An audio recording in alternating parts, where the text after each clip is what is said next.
These words come from the Gospel of Matthew, and it's also recorded in Mark and in Luke. So it obviously was to the writers of the Gospel account an incredibly important and powerful statement.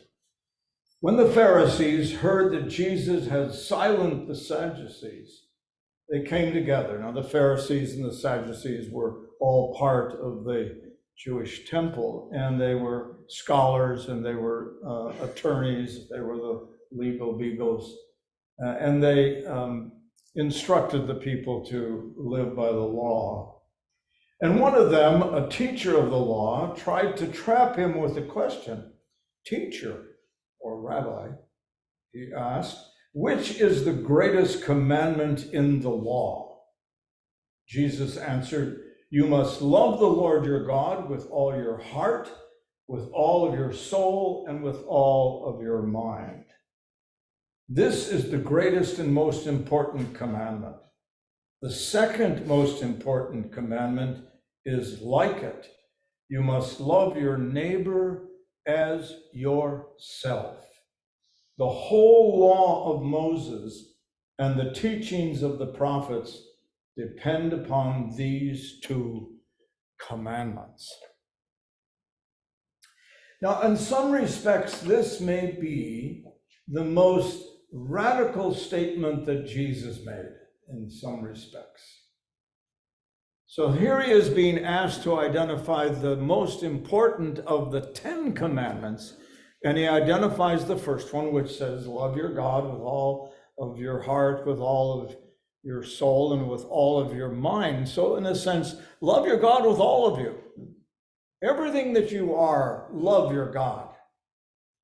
And by that, very clearly the commandment calls that you recognize God's presence, you recognize and celebrate God's gifts and his acts within your life and within the life of the people, but also that you then do something with your brain, with your spirit, and with your heart as well. So the requirement is that it not just be a thought that you love God, but it somehow be cemented by actions which demonstrate that you truly are a follower of God. Then what Jesus does is not pull out one of the other of the 9 commandments, he creates a new one. Now, I can tell you that got him in big trouble. That got him in big trouble with the Pharisees, not at that particular moment, but the rumors suddenly went out, he thinks he's so smart that he can create new commandments. Well, it's powerful. He says, not only do you love your God with all of your heart and with your soul and with your mind, but you need to love your neighbor as yourself. Now, Jesus isn't talking about the family living next door, although they're included. And he's not talking about the folks who are living in Egypt, but he's talking about everybody. Jesus made that very clear, that the neighbor was whomever you happen to encounter. That the need to love that neighbor was paramount to being a disciple of his. And so illustrations were made, and I repeat them over and over again because they are so powerful. It was the Good Samaritan, the hated Jew who had left the traditional Jewish community. The Samaritans, they were hated. They were the enemy of the traditional Jews.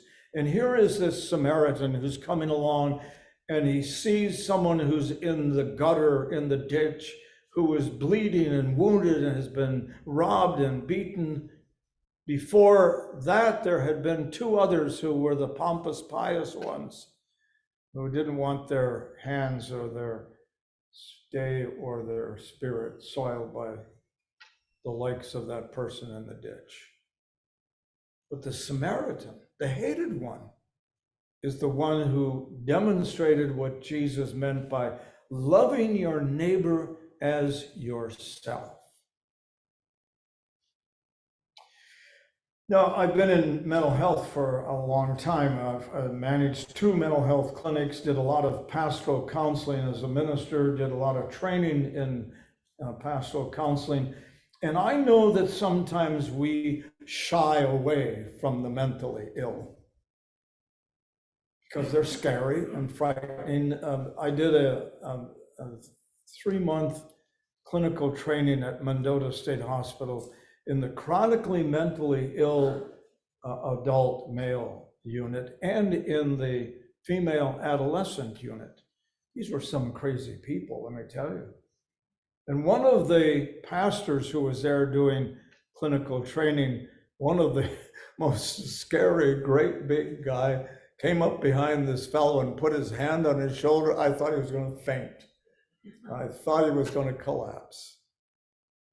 Jesus didn't shy away from the mentally ill. Here's a man who is so crazy, so disturbed, so disrupted mentally that he has to be, according to the villagers, chained outside the village so that he can't frighten little children or scare families.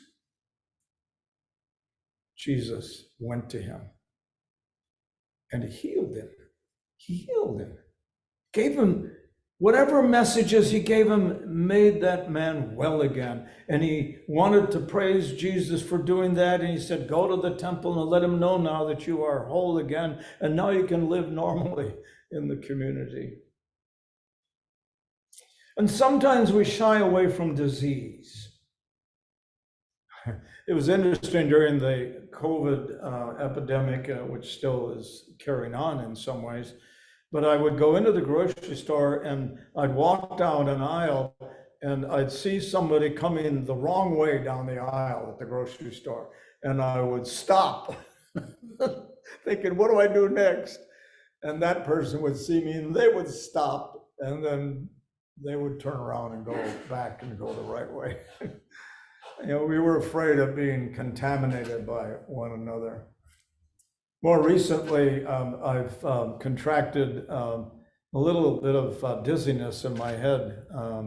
And I joked with John Swift, who's had the same dizziness. And I said, we got to quit hanging out together because you've infected me. Well, Jesus was not afraid of disease. Whatever the disease was, he connected with it. That was his neighbor. So over and over and over again, he illustrated what the neighbor, who the neighbor, how the neighbor might be embraced and loved.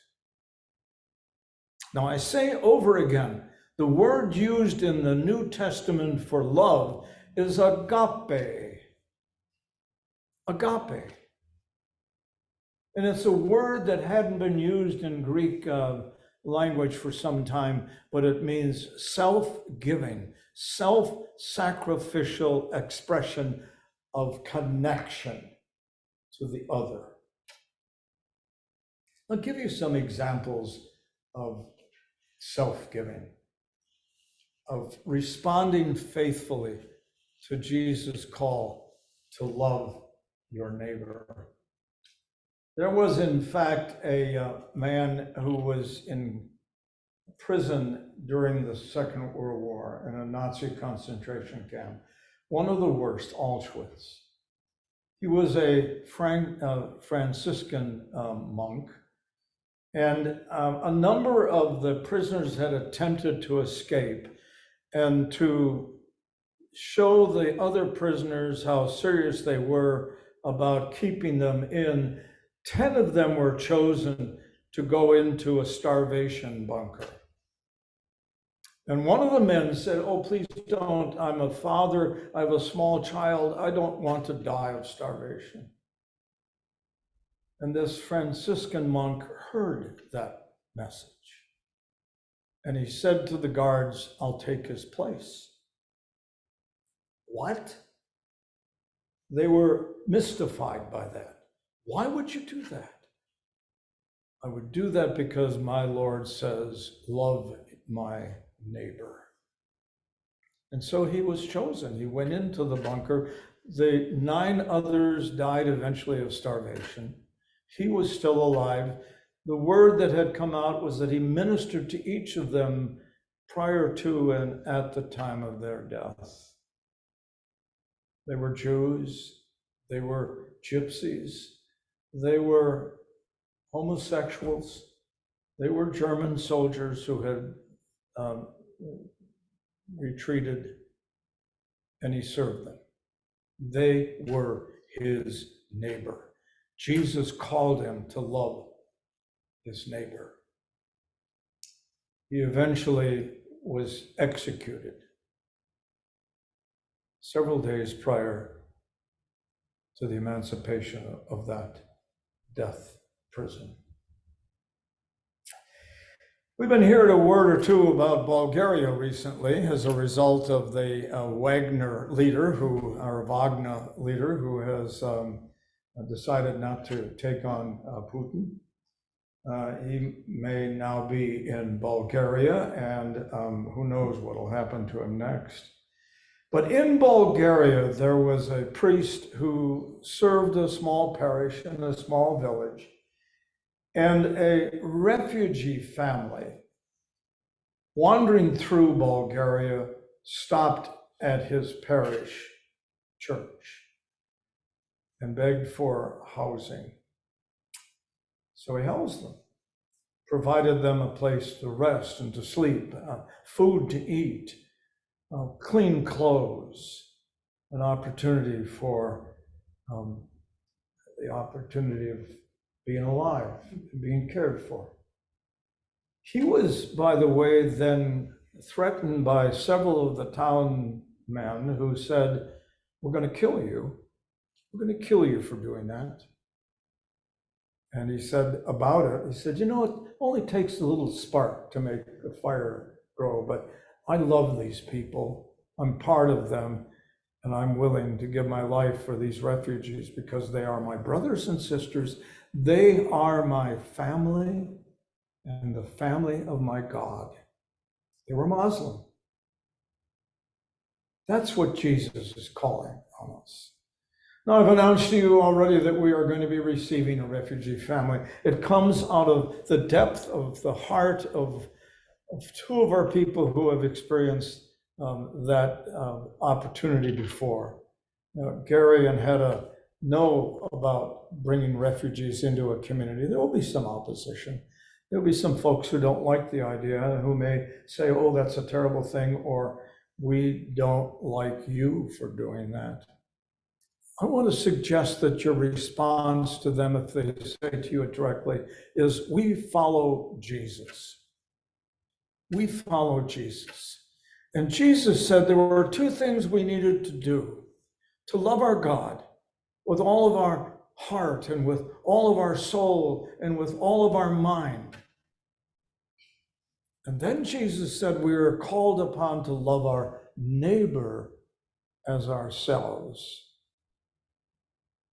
Now, I have great respect for myself, and I care for myself, and I love myself. And I know that what Jesus is saying, on an equal or more basis, love your neighbor. And it was to Peter, who was most boastful about his following Jesus, that he said, "Peter, do you love me?" He said, "Well, of course I do." 3 times he asked him that question. You can almost sense the irritation in Peter's response. "Of course I love you. You ought to know that." "Then feed my lambs, then clothe my people, then receive the stranger with warmth and graciousness. Take that stranger into your home." Over and over and over again, Jesus called on his disciples to live the faith, to do the faith, to example the faith. And in so doing, they would be the risen Jesus in the world in which they live. That's us.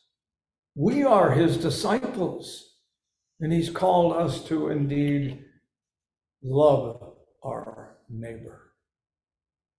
And so we will. It is a blessing to do so. Amen. Amen.